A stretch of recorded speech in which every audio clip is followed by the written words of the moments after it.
Welcome to the Slop Farm. Enjoy the video. In this video, I will show how to reset Dodge Challenger windows. Turn the ignition to accessory, then lower a window fully and hold the switch for 2 seconds. Raise the window fully and hold again for 2 seconds to complete the calibration.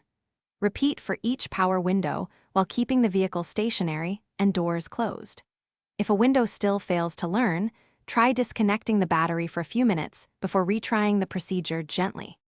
Begin by sitting in the driver's seat and turning the key to accessory or pressing start without cranking the engine.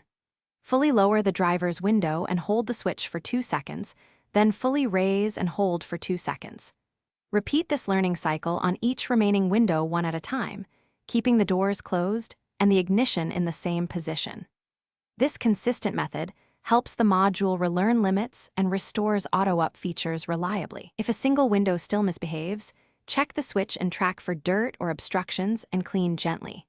For a window that won't move, test the fuse and listen for motor noise to help isolate the issue.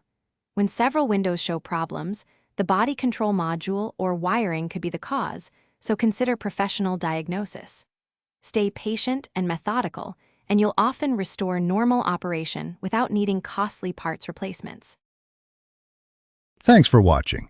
Consider subscribing if we helped you today.